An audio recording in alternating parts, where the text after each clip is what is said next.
बिस्मिल्लाहिर्रहमानिर्रहीम। अस्सलाम वालेकुम नाज़रीन, आप यूट्यूब चैनल देख रहे हैं। मैं इमरान खान हूँ। पाकिस्तान तहरीक इंसाफ के हवाले से जो बड़ी डेवलपमेंट है वो ये है कि एक तो जुनैद अकबर साहब को मैंने आपको बताया था कि इमरान खान साहब ने पब्लिक अकाउंट कमेटी का चेयरमैन के लिए जब नाम दिया तो वहाँ इत्तफाक हो गया और जुनैद अकबर साहब बन गए पब्लिक अकाउंट्स कमेटी के चेयरमैन। अब उनको एक ओहदा और मिल गया जुनैद अकबर साहब को। एकदम से काया पलट गई है। पहले जुनैद अकबर साहब पार्टी में साइड लाइन थे और ग्रुपिंग हुई थी पार्टी में, और जो वज़ीर आला ग्रुप है वो उनको इतना पसंद नहीं कर रहा था, लेकिन अब मामला काफ़ी हद तक ऐसा लगता है कि ठीक हो गए हैं। अली अमीन गंडापुर जो पहले सूबाई सदर थे पाकिस्तान तहरीक इंसाफ के खैबर पख्तूनख्वा से, और उन्होंने अपनी सदारत के दौरान बड़े मुश्किल हालात का सामना किया। यानी जब अली अमीन गंडापुर के पास सदारत थी तो तहरीक इंसाफ के लिए कोई अच्छा माहौल नहीं था और बड़ी सख्तियाँ हुई। बड़ा मुश्किल इलेक्शन पाकिस्तान तहरीक इंसाफ ने लड़ा खैबर पख्तूनख्वा में, और फिर ना सिर्फ इलेक्शन लड़ा बल्कि इलेक्शन जीत कर वहाँ पर हुकूमत भी बनाई। तो ये एक मुश्किल तरीन दौर था बतौर सदर किसी भी सियासतदान के लिए। तो वो उन्होंने वो टाइम पूरा कर लिया। उसके बाद अब क्योंकि वो वज़ीर आला भी हैं और सदर भी हैं अपनी पार्टी का, सूबे का, लिहाजा इमरान खान साहब ने अब ये एक और फ़ैसला किया है। इस फैसले को आप दो नज़रों से देख सकते हैं। एक ये कि इमरान खान साहब जो एकदम एक ग्रुप बढ़ता चला जा रहा है पार्टी के अंदर और वो अपना एक असर रसूख कायम कर रहा है। इमरान खान साहब इस तरह की वो एक पावर पॉलिटिक्स भी नहीं चाहते अपनी पार्टी के अंदर, और वो दूसरी तरफ भी चाहते हैं कि चेक एंड बैलेंस हो पार्टी के अंदर। दूसरा, इमरान खान साहब ने अली अमीन गंडापुर के ऊपर से एक जिम्मेदारी उतारी है कि ठीक है जी, आप वज़ीर आला खैबर पख्तूनख्वा है, आप वहाँ के मामला देखें, और खैबर पख्तूनख्वा के मामला देखें, लॉ एंड ऑर्डर के हवाले से हो या दीगर चीज़ें हों, वो काफ़ी गंभीर हैं। तो बड़े चैलेंजेस हैं जिनका सामना करना है। वफाकी हुकूमत पैसा भी नहीं दे रही, फिर वफाकी हुकूमत के साथ डील करना। दूसरा मामला ये है कि अली अमीन गंडापुर जब मुलाकातें वगैरह करते हैं हुकूमती लोगों से, तो उनकी मुलाकातों पे पार्टी के लोगों को एतराज़ भी होता है। तो पार्टी के स्ट्रक्चर को और वज़ीर आला के स्ट्रक्चर को, दोनों को अलग अलग कर दिया इमरान खान साहब ने। इससे फ़ायदा ही होगा पार्टी को। जुनैद अकबर साहब एक पुराने वर्कर हैं पाकिस्तान तहरीक इंसाफ के, इमरान खान साहब के दरीना साथी हैं, और ये शुरू से यानी अपने गाँव की सियासत से ऊपर आते आते यहाँ तक पहुँचे हैं। लिहाजा ये एक अच्छा एडिशन हो गया है। उन्हें तंजीम साजी का इन चीज़ों का आइडिया है। तो जुनैद अकबर साहब को इमरान खान साहब ने एक और अहम जिम्मेदारी दे दी है, और इसके बारे में जो पार्टी के ज़राए वो ये कह रहे हैं कि ये अफ़ाम व तफ़हीम के साथ काम हुआ है, इसमें कोई किसी किस्म की मुखालफत नहीं है, लेकिन जो कुछ चलता रहा माजी में वो सब जानते हैं। जुनैद अकबर साहब ने एक बड़ी इंपॉर्टेंट बात की है। उन्होंने कहा जी, तोशा खाना का जो 50 साल का रिकॉर्ड है वो मैं निकलवाऊँगा। अब ये तोशा खाना का अगर 50 साल का रिकॉर्ड निकलेगा ना, तो बड़ा कमाल रिकॉर्ड है तोशा खाना का भी। यहाँ लोग जो है वो ओने पोने चीज़ें लेकर चले गए हैं। पब्लिक अकाउंट कमेटी, मैंने आपको कहा ना, इसके बाद इख्तियारात होते हैं। ये डाटा तक एक्सेस कर सकता है, डाटा निकलवा सकता है, सवालात पूछ सकता है, जवाब मांग सकता है, मालूमात तक इसकी रसाई होती है। इसके बाद इख्तियारात भी होते हैं। तो बतौर पब्लिक अकाउंट कमेटी के चेयरमैन के तोशा खाना का रिकॉर्ड निकलवा लेना जुनैद अकबर साहब के लिए कोई बड़ी डील नहीं होनी चाहिए। लेकिन ये वो रिकॉर्ड है जो हाई कोर्ट्स नहीं निकलवा पा रही थी, अगर आपको याद हो तो। जजों ने, बेचारों ने बड़ी कोशिशें की, लेकिन तोशा खाना का रिकॉर्ड जजों को नहीं मिल रहा था। ये हालात भी हमने देखे। लेकिन अब ये जुनैद अकबर साहब का पहला बड़ा चैलेंज है जो उन्होंने खुद ले लिया है कि वो तोशा खाना का रिकॉर्ड सामने लेकर आएंगे। तोशा खाना में जो है वो तहाइफ लेना जायज़ है कि आप एक मखसूस कीमत अदा करते हैं, जैसे इमरान खान ने की, जैसे माजी में कुछ और लोगों ने की, जैसे शाह महमूद कुरैशी ने की। लेकिन कुछ चीज़ें लेना नाजायज़ है, जैसे कि गाड़ियाँ। लेकिन नवाज शरीफ ने और जरदारी ने, इन लोगों ने गाड़ियाँ निकलवाई तोशा खाना से, जो रूल्स के खिलाफ था। लिहाजा ये सारी चीज़ें भी सामने आएंगी। मरियम नवाज की भी एक गाड़ी के चर्चे हैं, वो भी सामने आएगी। देखना यह है कि किसने तोशा खाना पे कितना हाथ मारा। अब अगर इमरान खान की हुकूमत आ जाए कल को, तो उनको भी चाहिए कि सारा रिकॉर्ड पब्लिक करें, और सिर्फ ये सियासतदानों का नहीं करना चाहिए, ब्यूरोक्रेट्स का करना चाहिए, मिलिट्री इस्टेब्लिशमेंट का करना चाहिए। जजों को, जर्नैलों को कितने तोहफे मिले, और वो तोहफे जो है वो उन्होंने कितनी कीमत में हासिल किए, और वो कीमत कैसे अदा की गई, ये सारी चीज़ें भी आनी चाहिए। अब सारा मलबा जो है वो सियासतदानों पे तो नहीं हमेशा गिरना चाहिए। बहरहाल ये अब देख लेते हैं कि इसमें क्या होता है। अली अमीन गंडापुर साहब के हवाले से जो है ना वो कुछ कंट्रोवर्सीज भी हैं। ख़ास तौर पे जो डी चौक में 2 मरतबा उनके साथ हुआ, उस हवाले से अली अमीन गंडापुर साहब के सामने बहुत बड़े बड़े सवालात खड़े हैं कि दोनों मरतबा वो अपने लोगों को छोड़कर चले गए। एक मरतबा तो उन्होंने बहुत सारे पहाड़ क्रॉस कर लिए, जो कोई अच्छा खासा एथलीट वो नहीं कर सकता। और ये चीज़ें उनके सियासी मुखालिफिन उनके खिलाफ इस्तेमाल कर भी रहे हैं और आइंदा भी इस्तेमाल होती रहेंगी। ये बात जो सियासत को जानता है उसको अच्छी तरह पता है। अच्छा जी, आलिया हमजा साहिबा को पंजाब में अहम जिम्मेदारियां मिलने का इम्कान है। ये बात जो है वो की है जनाब सलमान अकरम राजा साहब ने, और उन्होंने ये कहा कि इमरान खान साहब ने ये फैसला किया और हम बैठकर ये फैसला करेंगे कि आलिया हमजा साहिबा को पंजाब में क्या अहम जिम्मेदारियां देनी है। अब आलिया हमजा साहिबा से भी बात की जाएगी, क्योंकि अब तंजीम साजी का अमल जो है वो भी है और आगे जो है वो पार्टी के अंदर नए लोगों की इंडक्शन भी है। तो इसमें पाकिस्तान तहरीक इंसाफ को जैसे ही रूम मिलेगा, उन्हें थोड़ा सा उनको स्पेस मिलेगा, तो वो अपनी पार्टी को आगे बढ़ाएंगे, क्योंकि पार्टी इतनी बड़ी हो गई है कि उसकी बहुत बड़ी अब एक तंजीम भी चाहिए होगी। लिहाजा एक नया स्ट्रक्चर पाकिस्तान तहरीक इंसाफ में बनेगा। आलिया हमजा की जो कुर्बानियां हैं वो किसी से ढकी छुपी नहीं है।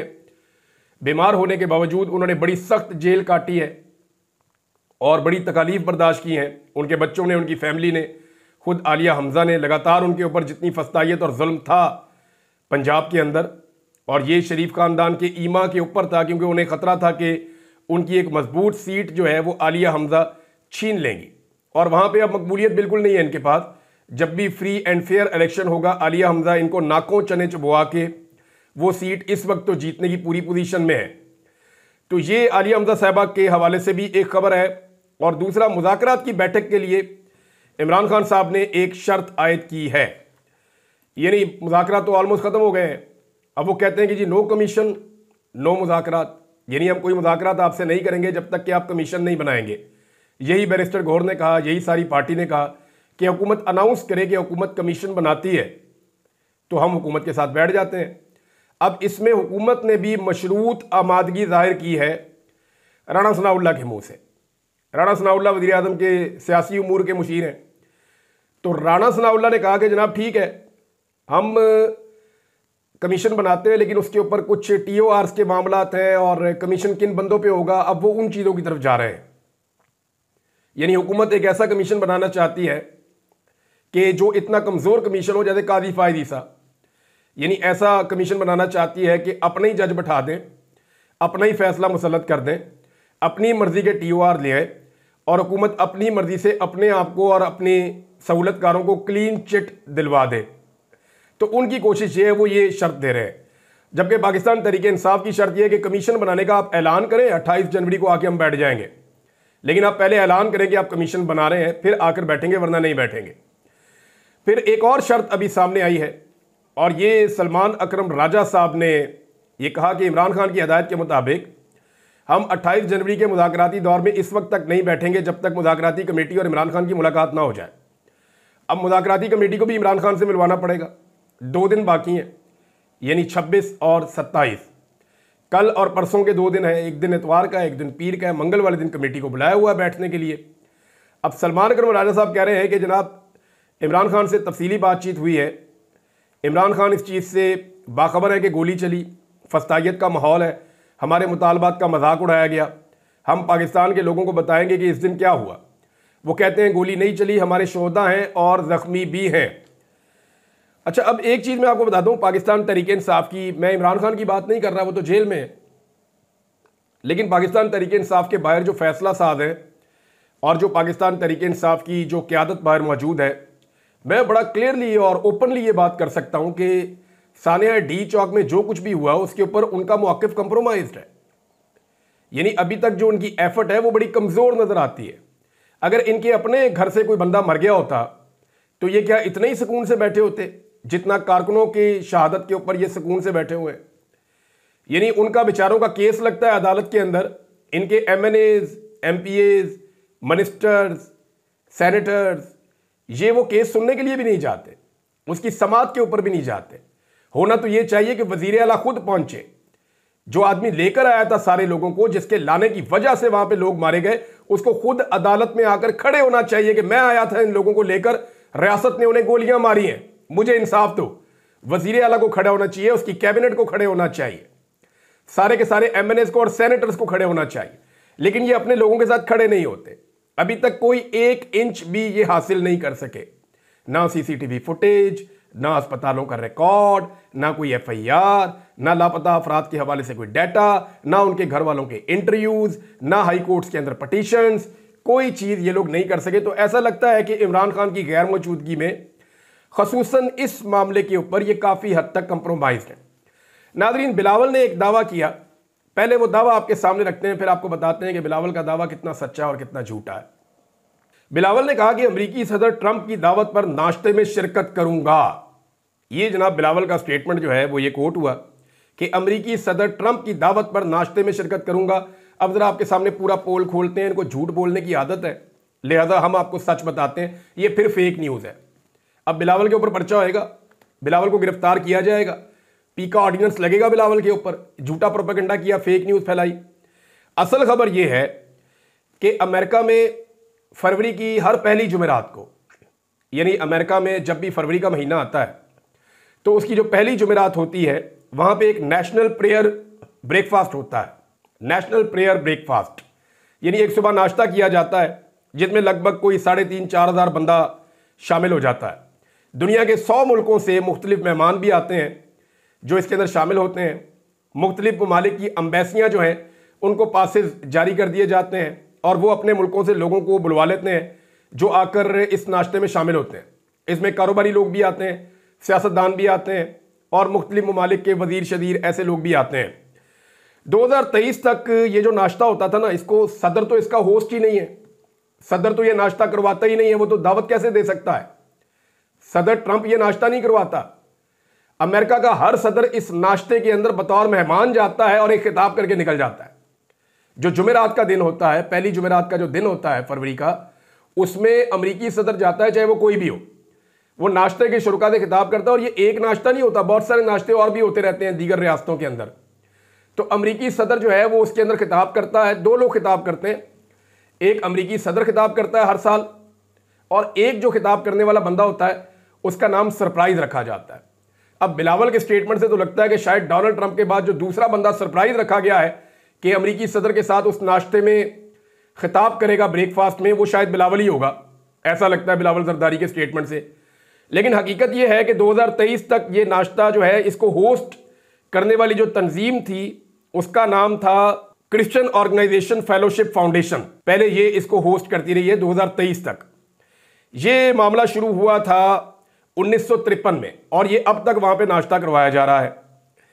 अब 2023 के बाद से, यानी गुज़िश्ता साल से, जो नाश्ता करवाने वाली तंजीम है वो तब्दील हो गई है और अब जो तंजीम करवा रही है नाश्ता उसका नाम है नेशनल प्रेयर ब्रेकफास्ट फाउंडेशन। तो ये जनाब एक नेशनल प्रेयर ब्रेकफास्ट होने जा रहा है।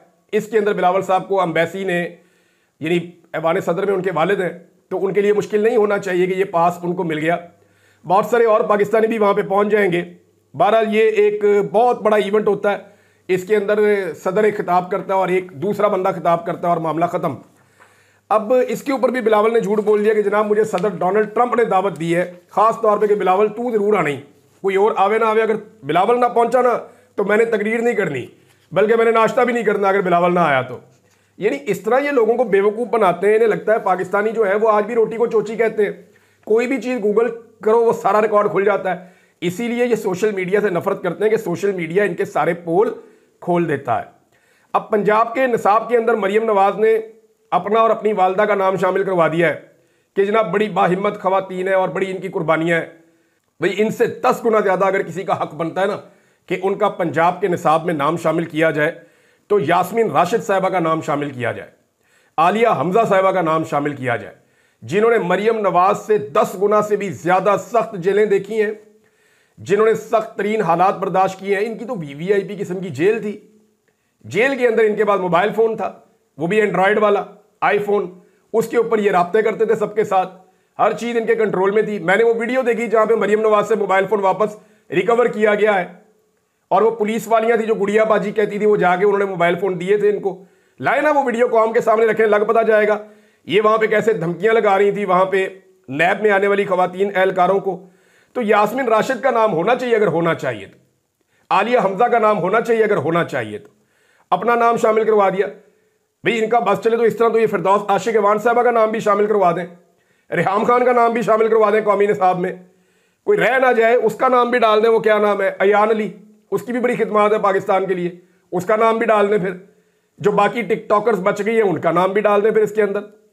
यानी अजीबो गरीब इनकी हरकतें। और नून लीग इस कदर सठिया गई है कि अब बहके बहके बयान देती है। कभी कहते हैं जी शौकत खानम अस्पताल नवाज शरीफ ने बनाया, कभी कहते हैं जी नमल यूनिवर्सिटी जो है वो शहबाज शरीफ ने बनाई, कभी कहते हैं जी ये अलकादर यूनिवर्सिटी जो है ये मरियम नवाज पढ़ाएंगी वहां पे। यानी इमरान खान ने इन लोगों को ऐसा लगता है कि ज़हनी मरीज बना दिया है। तहरीक इंसाफ ने एक और काम किया जी, और ये बड़ी कार्रवाई है। तहरीक इंसाफ ने 26वीं आईनी तरमीम को सुप्रीम कोर्ट ऑफ पाकिस्तान में चैलेंज कर दिया है।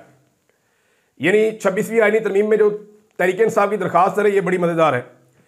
तहरीक इंसाफ ने सुप्रीम कोर्ट से रुजू कर लिया है कि 26वीं आईनी तरमीम को कलअदम करार दिया जाए, और जब तक इसका फैसला नहीं आता तब तक जुडिशल कमीशन को जजेस तैनाती से रोकने की भी इस्तदा की गई है कि नए जज ना लगाए जाएं।